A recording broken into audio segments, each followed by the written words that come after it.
بسم اللہ الرحمن الرحیم۔ جو دور حاضر کی دین کے اندر اپنی بدعت کیا ہوتی ہے کہ دین سمجھ کے کسی بھی عمل کو کیا جائے جو کہ نہ اللہ کا حکم ہو، نہ اللہ کے نبی صلی اللہ علیہ وسلم کی سنت سے ثابت ہو، لیکن اس کو کیا جائے کہ کیا فرق پڑتا ہے، قرآن ہی ہے نا، کیا فرق پڑتا ہے کہ نماز ہی ہے نا، یعنی کوئی بھی صورت پڑھ رہی ہوں یا کس خاص انداز سے پڑھ رہی ہوں تو کیا فرق پڑتا ہے، ٹھیک ہے۔ تو اس طرح دین کے اندر چیزیں ایڈ ہوتی جا رہی ہیں اور مائنس بھی ہوتی جا رہی ہیں، اور بالکل ہم نے یہ بھی سمجھ لیا کہ بالکل مائنس بھی کرتے جائیں تب بھی کوئی فرق نہیں پڑتا۔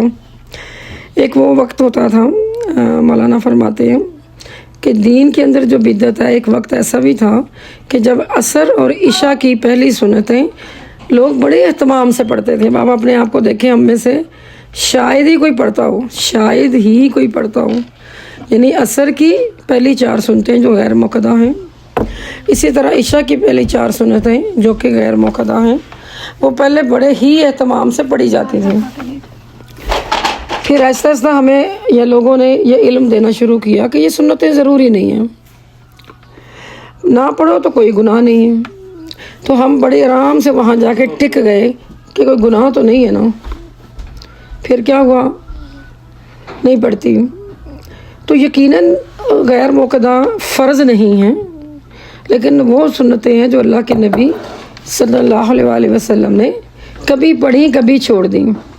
چلیں ہم کبھی پڑھ لیں کبھی چھوڑ دیں، ہم بھی ایسے کریں، آلویز نہ پڑھیں تو آلویز چھوڑیں بھی تو نہ۔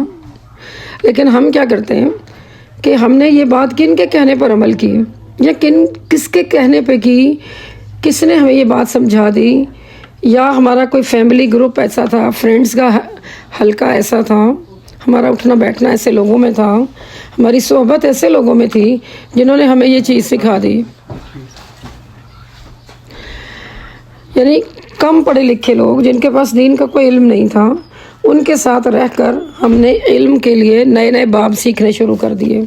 یہ وہ باب ہیں، وہ چیپٹرز ہیں دین میں علم کے، جو کہ ہم ایسے لوگوں سے یا ایسے کم پڑھے لکھوں سے، جیسے آپ کہتے ہیں نا نیم حکیم خطرہ جان، وہ ہم ہیلتھ کے بارے میں بات کرتے ہیں، دینی ہیلتھ کا بھی ہمیں نہیں پتہ ہوتا کہ ہم نے دین کہاں سے سیکھنا ہے، یا میں نے اپنے تجربے سے سیکھنا ہے، یا میں نے اپنے کسی ہمسائے سے سیکھنا ہے، یا کوئی بھی سینئر ادھر ادھر ہے تو اس سے سیکھ لیا کہ اس کو زیادہ ہی پتہ ہوگا، کیونکہ اس کی تو اتنی عمر ہے تو اس کو تو پتہ ہوگا ہی۔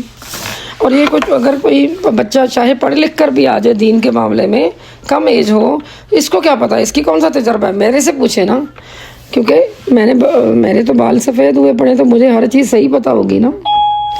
تو یہاں سے ہمیں پتہ چل رہا ہے کہ کم پڑھے لکھے لوگوں کی صحبت میں رہ کر علم کے نئے باب جو ہیں ہم نے اپنی زندگیوں میں ایڈ کر لیے ہیں، اور آپ یہ دیکھیں کہ نئے باب سیکھیں گے، سیکھنے سے پتہ چلتا ہے کہ یہ تو اتنی ساری مشقت ہمیں مولویوں نے ڈالی ہوئی تھی، اور فرائض اور واجبات کے علاوہ تو کوئی ضروری نماز ہے ہی نہیں۔ جب سے یہ بات پتہ چلی ہے، ہماری نئی نسل بالکل کیا کہتے ہیں شارٹ ہینڈ چیزیں سیکھ گئی ہے۔ ایک ویسے بھی کمپیوٹر کا دور ہے، جو انگلیوں پہ جمع ہو جاتا تھا، جو ویسے ہی جمع کر لیا جاتا تھا، وہ اس کو کیلکولیٹر پہ جمع کیا جاتا ہے۔ بالکل ہم نے ان کو ایسے بنا دیا جس طرح ان کے پاس کچھ نہیں ہے، کچھ نہیں دیا ان کو۔ تو یہ فرائض اور واجبات کے علاوہ جب نمازیں پڑھی جاتی تھیں تو اللہ کے نبی کی حدیث یہاں پہ تازہ کر لیتے ہیں کہ اللہ کے نبی صلی اللہ علیہ وسلم نے فرمایا، جب نمازوں کا سوال ہوگا، جب نمازیں چیک کی جا رہی ہوں گی، تو اگر اس کی نمازیں کم رہ گئیں تو فرمایا جائے گا کہ چیک کرو اس کے کوئی سنت نفل نہ ہیں، تاکہ اللہ اپنی رحمت سے جو اس کی نمازوں کی کمی ہے وہ سنن اور نوافل سے پوری کر دی جائے۔ جبکہ ہم تو اچھے پڑھے لکھے لوگ بھی یہ علم لے چکے کہ سنت نفل پڑھنے کی ضرورت ہی نہیں ہے، یہ کوئی اتنی اہم بھی نہیں ہے، تو نفل نمازیں ہم نے اس طرح چھوڑ دی۔ میں ان کی بات نہیں کر رہی جو فرض بھی چھوڑ کر بیٹھے ہوئے ہیں، ان لوگوں کی بات جنہوں نے تھوڑا تھوڑا دین سیکھ کر اپنے آپ کو دین کے اندر داخل کیا ہوا اور سمجھ رہے ہیں، بڑی مطمئن ہیں کہ ہم تو دین والے لوگ ہیں، کیونکہ یہ باتیں ان کو پڑھائی گئی ہیں کہ نفلی نمازیں کوئی امپورٹنٹ نہیں ہوتی۔ یہ ٹھیک ہے کہ آپ نے سفر پہ جانا ہے، آپ بیمار ہیں، آپ کوئی بہت ہی ایمرجنسی میں ہیں، کیونکہ نماز تو کسی حالت میں معاف نہیں ہے، تو آپ اس وقت اپنی فرض پڑھ لیں۔ فرض نہیں چھوڑنے، کسی صورت نہیں چھوڑنے، وہ تو ہے ہی فرض۔ لیکن کیا یہ بات بھی بتا دی گئی کہ آلویز چھوڑ دیں؟ پھر ان کو موقدہ غیر موقدہ کیوں کہا گیا؟ موقدہ تو وہ سنتیں ہیں جو کبھی نہیں چھوڑی اللہ کے نبی صلی اللہ علیہ وسلم نے۔ فجر کی پہلی 2 سنتیں، مغرب کی بعد کی 2 سنتیں، عشاء کے بعد کی 2 سنتیں فرضوں کے بعد کی، اور ظہر میں 4 فرضوں کے بعد کی 2 سنتیں۔ تو یہ ہو گئی موقدہ۔ تو جو غیر موقدہ تھی وہ ہم نے خود ہی گھڑ لیں، وہ تو ہم نے زندگی میں کبھی نہیں پڑھی، کبھی آپ اس سے اندازہ کر لیں۔ تو اس طرح کر کے ہمارا دین جو ہے، نئی چیزیں ہم نے سیکھ کر کہ مجھے یہ بس اتنا بتا دیں کافی ہو جائے گا۔ تو فجر کی 4 کے بجائے، اب نفلی نمازیں چھوٹ گئی تو فجر کی 4 کے بجائے 2 رکعت، جو لوگ سنت نہیں پڑھتے، سم ٹائم موقدہ کا بھی فرق پتہ ہی نہیں ہے، تو سم ٹائم فجر کی نہیں 2 سنتیں پڑھتے، کوئی بات نہیں۔ ظہر کی 12 رکعت کی جگہ 4 رکعت نے لے لی، یعنی صرف 4 فرض آ گئے ہیں، ٹھیک ہے۔ تو اب ظہر کی 12 رکعت کی جگہ 4 رکعت آ گئی، عصر میں 8 رکعت تھی تو 4 رکعت آ گئی، مغرب میں 7 رکعت تھی، 3 فرض اور 2 سنت، اور جو آخری 2 سنتیں ہیں جن کو آپ نفل بول دیتے ہیں وہ غیر موقدہ سنتیں ہیں، جن کو نوافل بھی کہہ دیا جاتا ہے۔ وہ بھی آپ پڑھ کے جو لوگ دیکھیں یا بچوں کو دیکھیں، وہ صرف فرض پڑھتے ہیں، اول تو پڑھتے نہیں، اللہ نہ کریں، اور جو کبھی کبھی کوئی پڑھتا بھی ہیں تو وہ صرف فرض پڑھتے ہیں۔ تو اس طرح کر کے آپ یہ دیکھیں کہ عشاء میں مجھے یاد ہے کہ عشاء کا جب شروع کیا گیا تھا تو وہ 17 رکعتیں ہی ہم زندگی میں پڑھا کرتے تھے۔ بعد میں واقعی یہ لوگ سمجھانے لگ گئے کہ اتنی لمبی نماز، دیکھیں لمبی، اگر آپ کسی کو سکھا رہے ہیں، کوئی نان مسلم ہے یا کوئی بچہ ابھی بہت چھوٹا ہے، 10 سال سے پڑھنے کا حکم ہے، تو آپ اس کو فرضوں سے شروع کریں تاکہ وہ عادی ہو جائے۔ جب نماز قبولیت کا درجہ پاتی ہے تو پھر تو آپ پریئنگ میٹ کو چھوڑتا ہی نہیں، نہ وہ آپ کو چھوڑتا ہے۔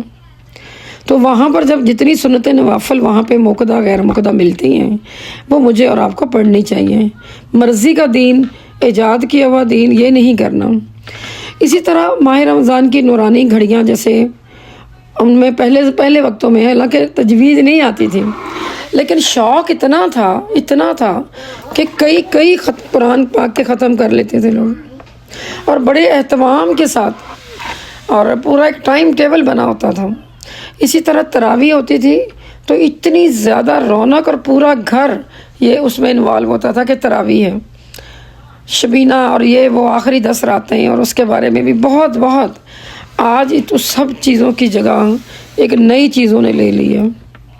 آپ دیکھیں کہ کیونکہ کم علم والوں لوگوں کے پاس بیٹھے، انہوں نے کہا فرض چلو، وہ بالکل شیطان کی طرح، یہ بھی چھوڑ دے گا، چلو یہ بھی چھوڑ دے، کبھی پھر جب میں اچھے سے یہ کمزور پڑے گا تو فرض بھی چھڑا دوں گا۔ تو ایسے کم علم افراد نے یہ سمجھا دیا کہ وقت ہو، اور مطلب دیکھو نا، لوگ پوچھتے ہیں نا، سوال کرتے ہیں، اس لیے کہتے ہیں ہر سوال کا جواب نہ میرے پاس ہوتا ہے نہ آپ کے پاس ہوتا ہے، تو نہیں دینا چاہیے۔ انہوں نے یہ کیا سمجھایا کہ اگر آپ کے پاس وقت ہے اور آپ کی طبیعت اجازت دیتی ہے تو تراویح پڑھ لو، ورنہ کوئی مسئلہ ہی نہیں ہے۔ یعنی کہ قرآن پاک معنی سمجھے بغیر قرآن، اور پھر یہ بھی کہ آپ دیکھیں نا، قرآن کا سننا ثواب ہے، اور وہ بھی قیام کی حالت میں۔ سبحان اللہ، ایک انسان کھڑا ہو کر اللہ تعالیٰ کے ساتھ کلام ہے، سورۃ فاتحہ کا جواب دیا اللہ تعالیٰ نے، اللہ تعالیٰ ہم کلام ہیں اس سے، اور وہ ہاتھ باندھ کر اگر وہ تو نور لا نور ہے کہ اگر اس کو ترجمہ بھی سمجھ آ رہا ہے کہ قاری صاحب کیا پڑھ رہے ہیں، لیکن سمجھنے کے لیے کہ جنہوں نے یہ سمجھا دیا، تمہیں کون سی سمجھ آنی ہے، تم کیا کرنے جاؤ گی، تمہیں تو نہیں سمجھ آتی، تو اس کا کیا مطلب ہے، جائیں ہی نا تراویح پہ، تو یہ غلط ہے۔ میں نے وہی بتایا کہ کوئی چیز بہت افضل ہے، کوئی چیز بہتر ہے، کوئی چیز اعلیٰ ہے، there is difference, but doesn't it mean کہ ان چیزوں کو یہ کہہ کر چھوڑ دیا جائے کہ ان کا کوئی فائدہ نہیں ہے۔ کرتے کرتے کرتے ہم نے لڑکیاں عورتوں کو تو پتہ ہی نہیں ہے تراویح ہم نے بھی پڑھنی ہے، ہم نے اور سارے کام کرنے ہیں خواتین نے. جب کوئی نیکی کے یہ کوئی کام آتے ہیں تو اس میں عورتوں نے بھی کرنے ہیں. اچھا مجھے نہیں پتا تھا عورت بھی کرتی ہیں. عید کی نماز پڑھنی ہے، اچھا ہم نے بھی پڑھنی ہے. ہم نے آلویز مرد پڑھنے جائیں گے، عورتوں نے تو ہے ہی نہیں پڑھنی. یہ بات کہاں سے سیکھی ہے، کہاں سے پڑھی گئی ہے؟ کبھی کسی نے جانچنے کی کوشش کی ہے کہ اللہ کے نبی صلی اللہ علیہ وسلم نے عید کی نماز کے بارے میں کتنی تاکید کی ہے کہ اگر ایسی خاتون ظاہرہ چادر کے بغیر تو نہیں جا سکتی، پردے کے بغیر، تو فرمایا کہ اللہ کے نبی اس کے پاس کوئی چادر نہیں ہے. اتنی غربت کا دور تھا. تو بڑے آسان سے میں اور کم علم والے لوگ ہوتے کیا کہتے ہیں، تو نہ جو بھائی یہ کون سا فرض ہے. تو اللہ کے نبی صلی اللہ علیہ وسلم نے فرمایا کہ اپنی ہمسائی سے ادھاری لے لے، ادھار مانگ لے چادر، اور نماز پڑھنے جائے عیدگاہ. پھر پوچھا گیا کہ اللہ کے نبی فلاں کو تو حیض آیا ہوا ہے، یعنی وہ تو نماز ہی نہیں پڑھتی، فرض نماز بھی اس کی چھٹی ہے آف کورس. تو آپ نے کیا فرمایا؟ کوئی بات نہیں، عیدگاہ میں پہنچے، پیچھے جیسے یہ لوگ کھڑے ہوتے ہیں یا بیٹھ جاتے ہیں، پیچھے انتظامات ہوتے ہیں، جماعت آگے ہو رہی ہوتی ہیں، تو وہ وہاں جا کے بیٹھ جائے اور خطبہ سنے، پوری گیدرنگ میں شامل ہو. یعنی تاکیداً تو اتنی باتیں کی جا رہی ہیں اور ہم ہیں کہ ہمیں بالکل نہیں پتہ.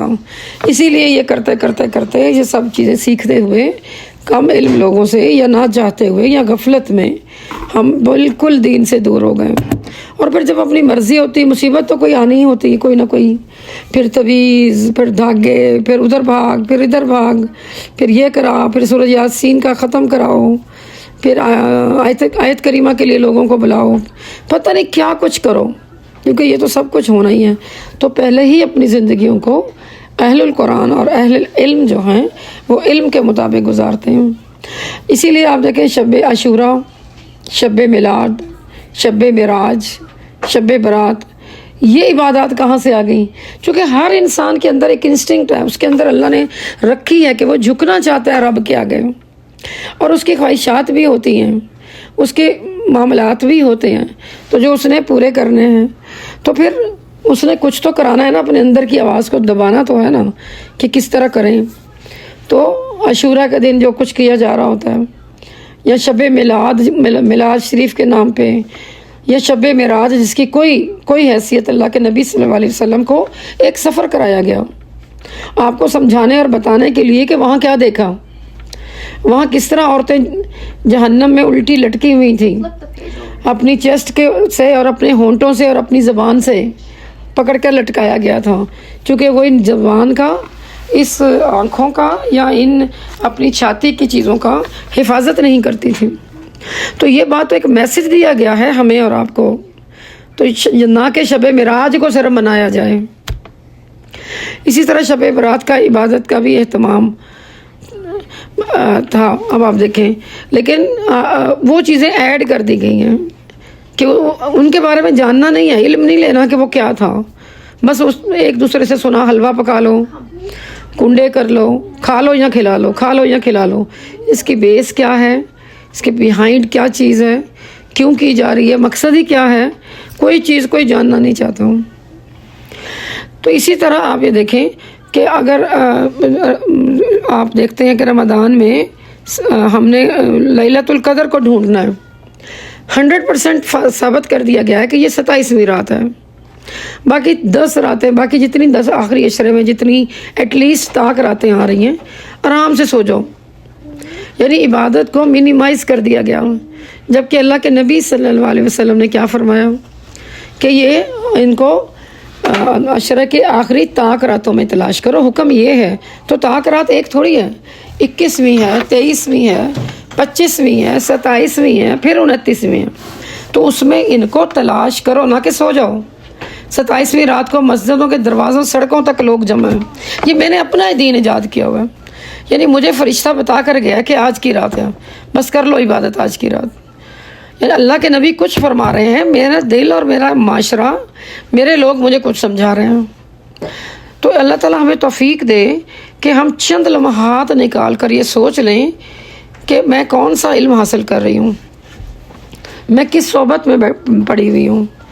تو جس علم یا جس صحبت نے ہم سے، آپ یاد رکھیں کہ جب ہم مرضی کا دین کر لیتے ہیں تو کیا نقصان ہوتا ہے کہ ہم سے جو ہے مرضی کی عباداتوں سے مارے باندھے کی نمازیں پڑھ رہے ہوتے ہیں، سجدوں کے اندر جو لذت ملتی ہے وہ کبھی نہیں ملتی. یعنی جو فرض بھی پڑھ رہے ہیں نا آپ، اس میں بھی کوئی لذت نہیں رہتی.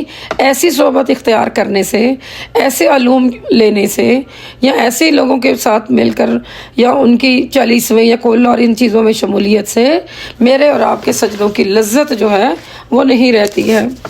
عبادات میں زیادہ نوافل پڑھوں، فار ایگزامپل جیسے اشراق کی نماز ہے، تو آپ کو مقبول حج اور عمرے کا ثواب ملتا ہے کہ اگر آپ فجر پڑھ کے سورج نکلنے تک اسی جان نماز پہ وہیں پہ بیٹھے رہیں اور ذکر اذکار کرتے رہیں، قرآن پڑھتے رہیں، ذکر اذکار کرتے رہیں، سورج نکل آئے تو سورج کا جو ہے ٹائم کم از کم 15 منٹ 20 منٹ ہوتا ہے.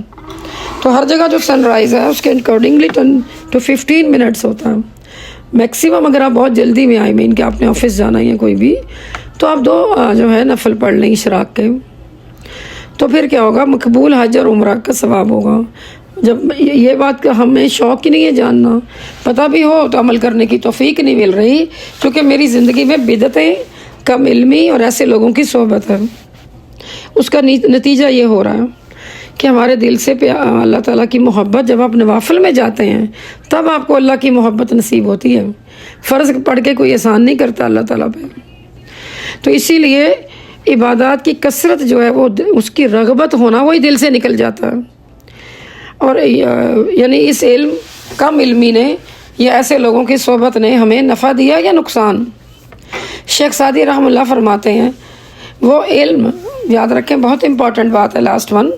شیخ سعدی فرماتے ہیں کہ وہ علم جو حق کا راستہ نہ دکھا سکے وہ علم نہیں، جہالت ہے. یعنی وہ علم ہم نے لے لیا جس نے ہمیں حق ہی نہیں بتایا، ہم حق تک نہ پہنچ پائے. حق کیا ہے؟ اللہ کے نبی اللہ تعالیٰ کی ذات مبارک واحد ہے، ایک ہے، حق ہے. یہ اللہ کے نبی کی رسالت حق ہے، اللہ کے نبی کی نبوت حق ہے، قرآن حق ہے، عذاب قبر حق ہے، جنت حق ہے، دوزخ حق ہے، یوم القیامہ حق ہے. یعنی بہت لمبی حدیث ہے یہ، جس میں حق ہے بتا دیا گیا کہ یہ سب حق ہے.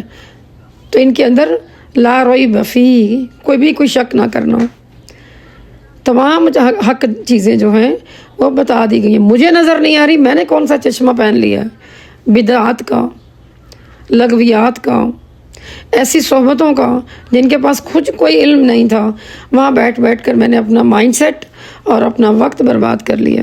اللہ سے دعا کرتے ہیں اللہم ارنا الحق حقا وارزقنا اتباعہ وارنا الباطل باطلا وارزقنا اجتنابہ. اے اللہ مجھے حق دکھا، حق پر چلنے کی توفیق عطا فرما، مجھے باطل دکھا اور باطل سے بچنے کی توفیق عطا فرما. آمین یا رب العالمین.